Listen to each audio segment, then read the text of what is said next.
तेरे नाम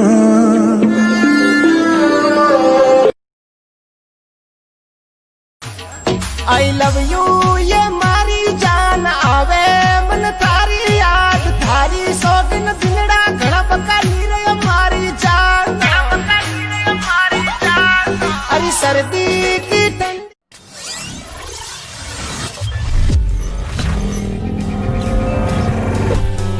नमस्कार, मैं हूं निवेदिता। हिंदुस्तान के इतिहास में राजपूतों को उनके शौर्य और बहादुरी के लिए जाना गया है।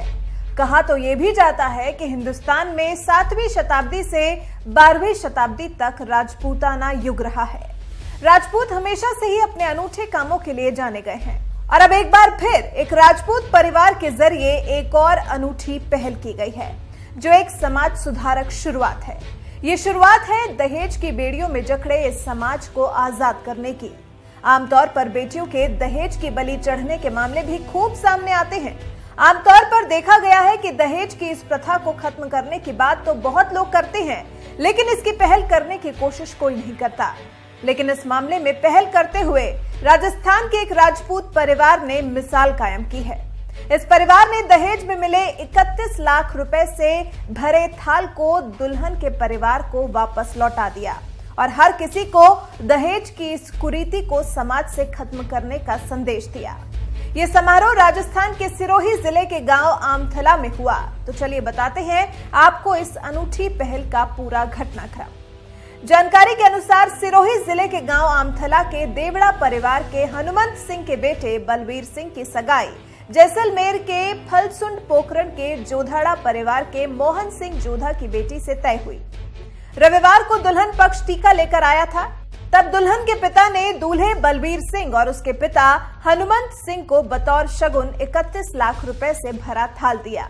इस पर दूल्हे और उसके पिता ने दुल्हन के पिता के सामने हाथ जोड़ लिए। दोनों के हाथ जोड़ते ही एक बारगी तो सबको लगा कि शायद दहेज की राशि कम होने के कारण हाथ जोड़े हैं।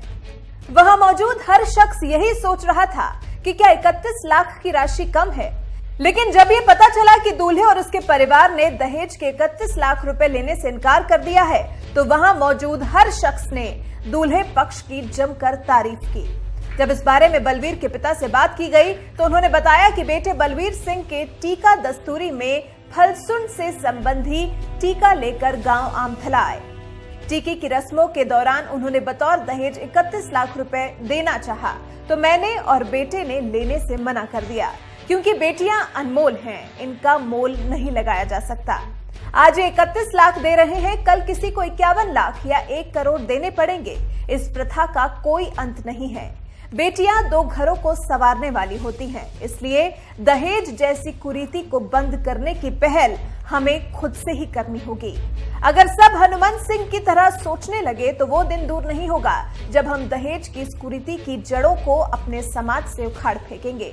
दूल्हे के पिता हनुमंत सिंह के अनुसार दहेज प्रथा के मामले में राजपूतों की भूमिका अग्रणी रही है। वो बताते हैं कि मैं और मेरी बेटी शुरू से ही इस प्रथा के खिलाफ है। मेरी बेटी ने मुझे सुझाव दिया था कि हम भाई की शादी में कोई दहेज नहीं लेंगे और हमने किया भी बिल्कुल वैसा ही। हमने आज टीके में मिले 31 लाख रुपए लौटाकर शगुन के तौर पर सिर्फ 1100 रुपए लिए हैं। वैसे आपको बताते चले कि हमारे देश में दहेज लेने और देने पर कानूनी रूप से प्रतिबंध लगाया हुआ है, लेकिन हमारी जनता इस कानून को मानने के लिए तैयार ही नहीं। पहले दहेज को दहेज के नाम से लेते और देते थे, लेकिन प्रतिबंध लगने के बाद इसका नाम बदलकर शगुन कर दिया है। लेकिन यहाँ सवाल ये उठता है कि आखिर कब तक हम नाम बदलते रहेंगे? अगर नाम न बदलकर एक बार अपनी सोच बदल कर देखें तो अपने समाज में एक बड़ा बदलाव ला सकते हैं। क्यों ना हम बलबीर सिंह और उनके पिता के जरिए की गई पहल को आगे बढ़ाएं? आप हमें कमेंट कर अपनी राय जरूर बताएं।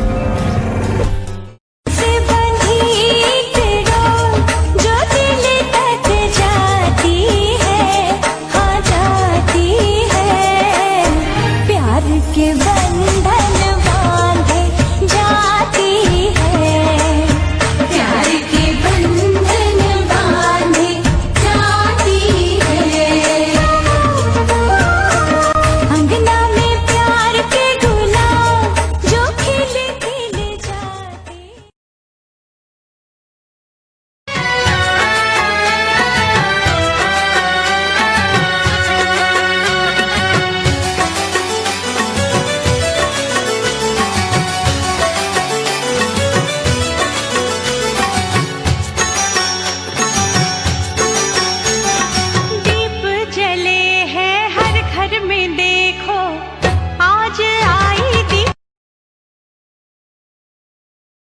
4 दिन गायब होकर देख लो, लोग आपका नाम तक भूल जाएंगे। इंसान सारी जिंदगी इसी धोखे में रहता है कि वो दूसरों के लिए बहुत खास है। हालांकि हकीकत ये है, आपके होने और ना होने से किसी को कोई फर्क नहीं पड़ता। मैं भूपा गुर्जर बोल रहे हैं, हल्की तो समझ रहा हूँ, फाड़ से बात कर रहा हूँ।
खो जा